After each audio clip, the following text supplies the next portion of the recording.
talking to us about the Now Basin initiative that's happening there. Now, let's get back home and talk about matters of freedom of information, where the Commission on Administrative Justice now says it expects to finalize on the regulation for the Access to Information Act 2016 by the end of this year. Now, the Act provides a framework for citizens to access information from public entities and some private bodies. To discuss more on this issue, I'm now joined in studio by Wanjiru Gikonyo, who is the coordinator of the TISA organization, and Vincent Chahale, who's from the Office of the Ombudsman, and is also joining us here in our studio just to try and dissect this whole information. And let me just begin with Vincent Chahale, because we are talking about the Ombudsman Office trying to actually, the Ombudsman Office trying to, have this right to information by the end of this year worked on, and it comes also at a time where so many Kenyans are wondering, are they really being given the information they required by the government and also state agencies? Thank you very much, Brenda, for inviting us here. The Commission on Administrative Justice has been given a mandate under the Access to Information Act pursuant to implementation of Article 35 of the Constitution that gives Kenyans the right to access information. The Act was enacted in 2016. It has been in operation for about 2 or so years. And presently, the Commission is in the process of formulating regulations to operationalize the right to access information. So what I want citizens to know, your viewers to know, is that under the Constitution and under the law as presently obtaining, they have a right to access information that is in the possession of the state through 2 ways. One, the state is obligated to proactively disclose that information, and secondly, citizens can make requests, and where they are not provided with that information, then they can appeal to the Commission. And let me bring in Wanjiru Gikonyo, the national coordinator of TISA. And you've had, Chahale talking about citizens having the right, of course, Kenyans having the right to information. If it's not been done, they have to write probably to the Office of the Ombudsman. If the Office of the Ombudsman is not giving what they require, they can go to the court. So far as a country, do you think Kenyans have been getting the right information that they require from the government? Thank you very much, Brenda. I think it's important to understand access to information as a right in the context of the new constitution, which under Article 1 vests sovereignty in the people of Kenya. And that sovereignty is exercised either through the representatives, people representatives, our political leaders, or directly. Now, the way this works is that through the electoral process, we have a contract between citizens and our political leaders and the administration that then runs government. And they are supposed to work in the public interest, towards the public good. And they do that using public resources which come from the citizen. So really, we employ an administration to then serve us for a period, and then after 5 years we're supposed to look at how well they've served us and either send them home or allow them to continue.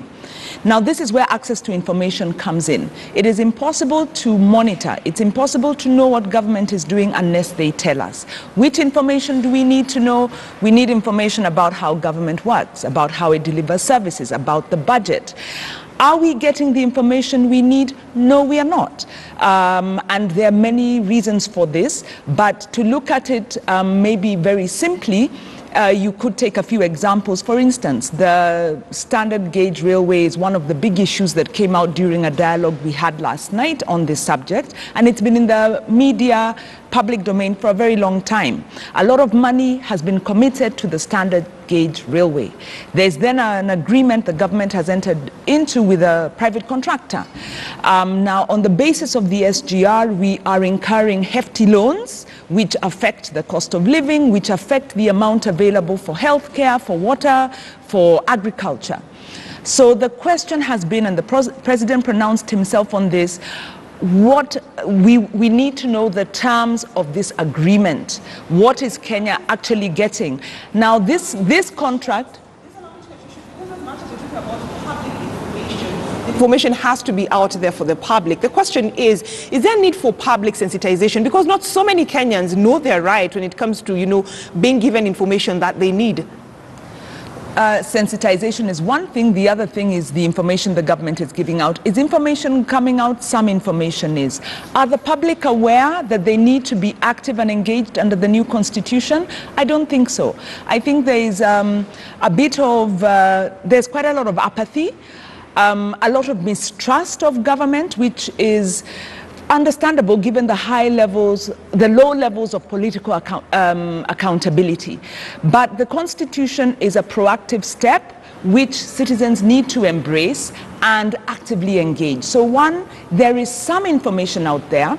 Some of the more important information, like the terms of contracts, the amount of loans, that crucial information isn't getting out there, and citizens are then not actively engaging. So this campaign we're waging in partnership with the Commission on Administration of Justice is to encourage citizens, file your access to information petitions today, and not just citizens.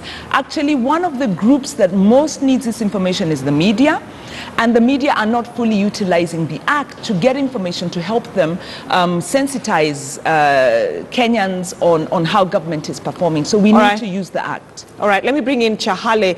And of course, Chahale, the Office of the Ombudsman, where you come from, where you work, at the end of the day is also expected to try and help members of the public, Kenyans in short, to get information that they need. So my question is, so far, how many requests is the Office of the Ombudsman handling as we speak right now?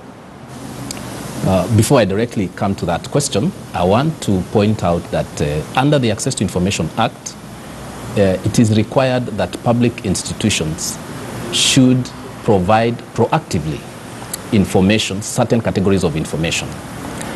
The Commission yesterday issued a circular to the national government and to county governments requiring them within the next 30 days to provide that category of information that they are supposed to proactively provide. I agree when it is said that there's a lot of, we need a lot of public education on the right to information, because it is the public education that will make the citizens aware of their right to access information and therefore enable them to demand information. Starting March, we have partnered with some of our partners to do a rigorous public education exercise in conjunction with civil society organizations, so that we can then have citizens to be in a position to demand for information from the government. So far, the levels of requests that we have received are very low. Last year, in the last financial year, public institutions that reported to us received about 2,500 requests for information, and ourselves, we received only about 200 appeals from members of the public. So when you talk about, Chahale, when you talk about 2,000 requests from the public, what's the exact information are they looking for?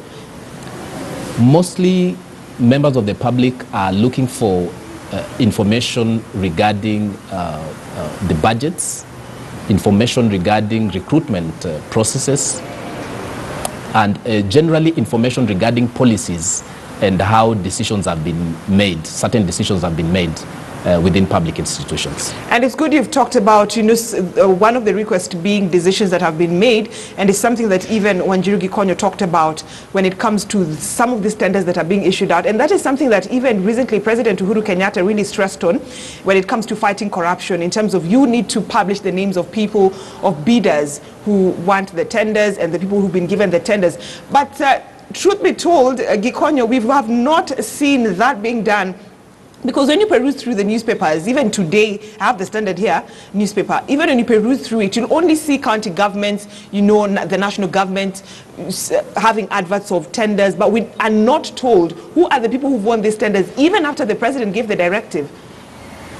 Yes, like I said yesterday, the chair of the commission, Honorable Florence Kajuju, issued a circular requiring, among other things, for public institutions to publicize on their websites the contracts they have entered into, the persons or companies that have been awarded those contracts, and other relevant information regarding procurement. We have given public institutions 30 days running from today to make sure that information has been published and publicized on their websites. After that, we will do a compliance exercise, an audit exercise of sorts, so that we get to find out which particular institutions or which particular public officers, accounting officers, have not done that, and then we'll see the appropriate administrative sanction or legal action to take. All right, and Gikoja, let me bring it into this conversation, because you've had Chahale talking about these institutions having 30 days to actually publish some of this information that Kenyans need when it comes to right of information. But at the same time, aren't you looking at a disadvantaged segment of Kenyans, because not so many people are computer savvy, are not internet, are not, conversant with the issue of the internet. So how long will Kenyans who are not at a place where they can access internet or where they can access a computer to get this information? And not so many of them are learned. I think, Brenda, that's a very, very good point. And when you look at the issue of public participation, the responsibility is actually on government to ensure that all stakeholders are able to engage effectively, including the physically disabled, including those who are marginalized, those who speak different languages. Now, the problem we're having right now is that government is not investing enough in public participation, in what you call the soft governance priorities that really bring the constitution to life. They're not investing in sensitization on aspects like access to information. So that is what's not happening. On the other hand, I think we should encourage ourselves. There's a large number of people who have been able to file the complaints from different segments, and unless we analyze the CAJ's provisions, we wouldn't know. But for instance, with civil society, working with communities, civil society is able to assist communities in filing access to information procedures. They are not difficult. It's not a prohibitive procedure. It can be done in as simple a format as possible. So I think on one hand, yes, there is a failure by government because there is no political will, and we need a civil society, media, to push for public participation to be effected, sensitization to be effected, and for this law to come into force. But on the other hand, as the public, we need to encourage ourselves. We need to recognize that there are individuals, whether they are business people, whether they are elderly widows who have lost land and need information around that. There are people who are using this act, and let's emulate them, and let us go out there and use access to information petitions around an issue that affects us. Maybe it's the sewage in our area. Maybe it's medical drugs in the dispensary. Maybe it's something higher level, looking at the national government. If we do not use the rights in the Constitution, we will lose them. So let us use them, and let us hold our political leaders to account and begin the transformation envisaged under the Constitution towards better governance, away from the current poor governance. All right, and talking about the rights given to us, let me give you this right to information, and when it comes to